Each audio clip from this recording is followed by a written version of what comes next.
Episode 3, C-Check, the Deep Structural and System Review.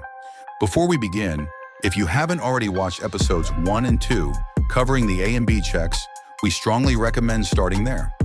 They lay the critical groundwork needed for understanding the C-Check's role in maintaining aircraft safety and integrity.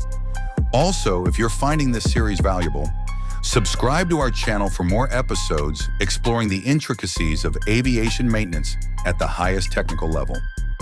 In the life cycle of any commercial aircraft, few maintenance milestones carry as much weight, both operationally and technically, as the C-Check.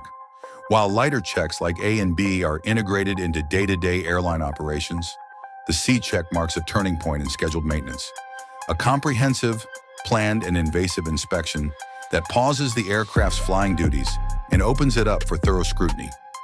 Performed typically every 20 to 24 months, or after a set number of flight hours or cycles, whichever comes first, the C-Check is mandated by aircraft manufacturers under the Maintenance Planning Document, MPD, and enforced by aviation regulatory bodies such as EASA or the FAA.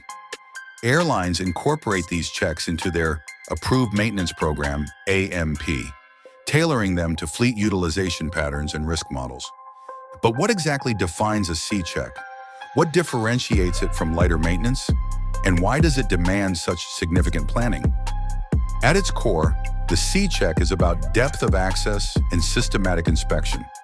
It extends far beyond routine servicing, delving into structures, systems, and components that are normally inaccessible or overlooked in daily operations.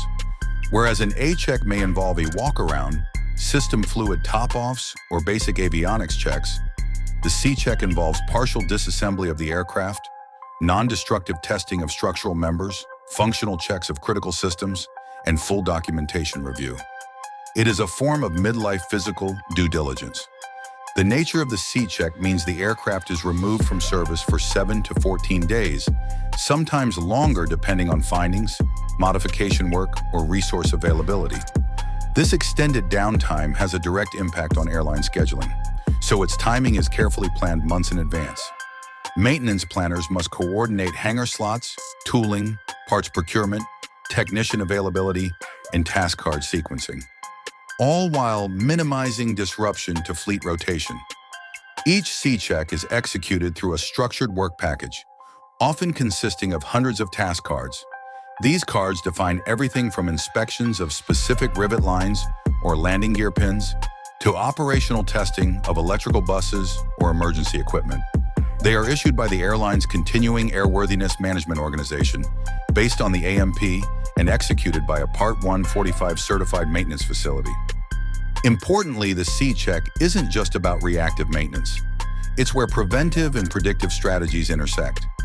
By opening up areas of the aircraft that haven't been inspected for a year or more, technicians can detect corrosion under skin panels, hydraulic fatigue near actuator mounts, or electrical chafing near bulkheads. Issues that, if left undetected, could lead to airworthiness limitations or costly AOG, aircraft on ground events, down the line. In addition to physical inspection, the C-Check also encompasses a full aircraft records audit. Technicians and engineers review logbooks, deferred maintenance actions, airworthiness directives ADs, service bulletins SBS, and configuration tracking sheets.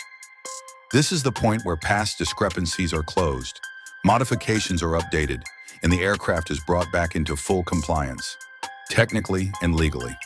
From an operational standpoint, the C-Check also presents an opportunity. Since the aircraft is already grounded and exposed, airlines often use this window to conduct optional upgrades, such as cabin reconfigurations, galley or lavatory renovations, or the installation of connectivity systems like Wi-Fi or cabin surveillance enhancements. These actions, while not mandatory, provide commercial and competitive advantages. And as fleets continue to modernize, the C-Check is also evolving.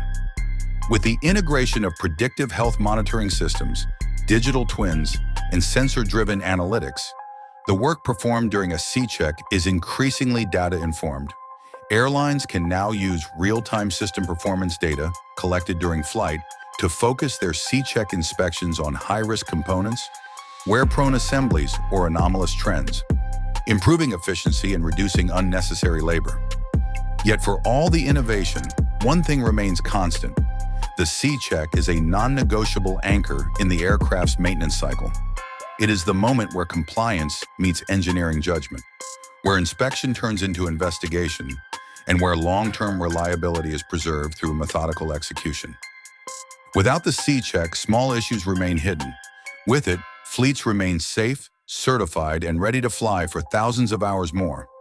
At the heart of the C-check lies access, physical access to the structural and mechanical elements of the aircraft that remain hidden during day-to-day operations.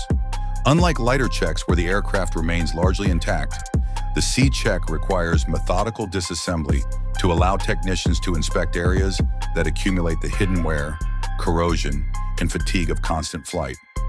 This disassembly begins the moment the aircraft enters the hangar.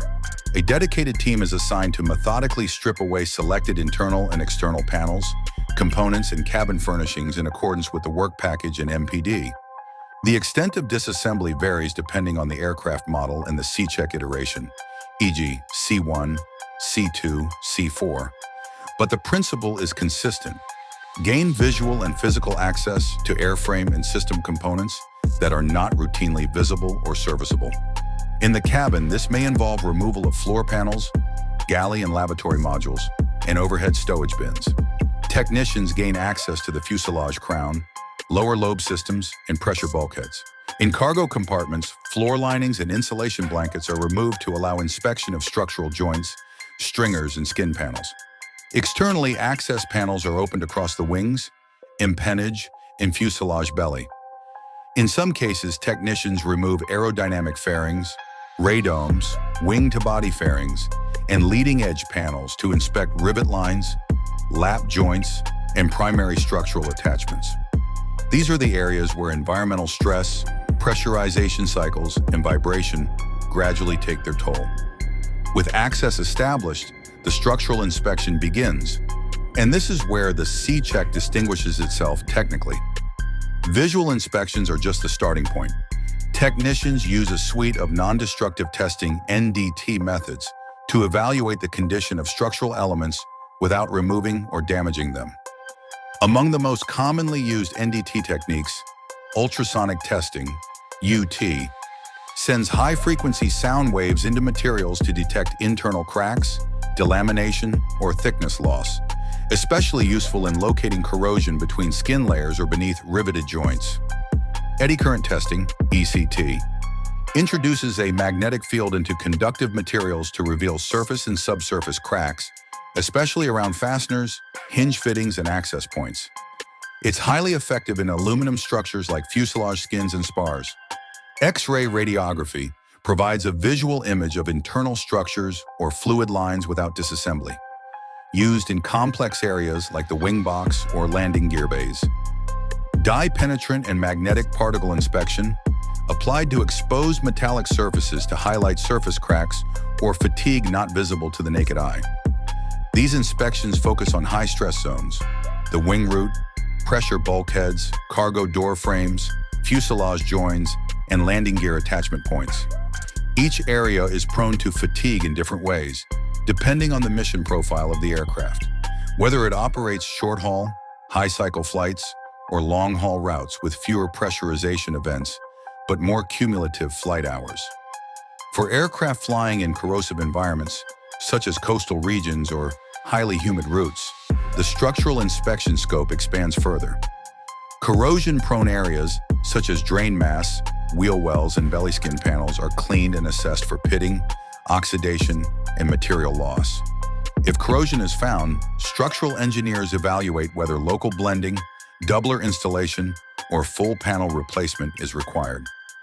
Beyond visual and NDT evaluations, technicians also check fastener torque and integrity, particularly in load-bearing zones. Loose, migrating, or fretted fasteners are signs of structural movement and may require retorquing or reinstallation. Fuselage and wing skin panels are examined for signs of oil canning, buckling, or impact damage. Crucially, the structural inspection phase is also the point where the aircraft is reviewed for compliance with fatigue damage tracking programs. These programs, mandatory for many aircraft over a certain age or operating regime, require operators to log the number of stress cycles and flight hours accumulated in specific zones and conduct inspections at calculated intervals. The C-check often includes structural tasks directly linked to these fatigue evaluation points. Throughout this process, all findings are documented in real time through the operator's digital maintenance tracking system. If discrepancies are found, be it a crack, corrosion, deformation, or fatigue indication, they are assessed by a licensed inspector and routed to engineering for evaluation. Some repairs are performed immediately, while others are scheduled for a later maintenance phase depending on severity and part availability. And while the inspection process is intensive, its purpose is straightforward: to ensure that the airframe remains structurally sound, compliant with type certificate design tolerances, and safe for continued operation. Aircraft are designed with multiple structural redundancies, but identifying and rectifying early signs of degradation is critical to preserving those safety margins over time. Disassembly and structural inspection during a C-check are not about checking boxes. They're about interrogating the physical integrity of a machine that endures constant pressurization, temperature shifts, aerodynamic forces, and vibration. Without this process, no airline could safely sustain high utilization rates over years of operation.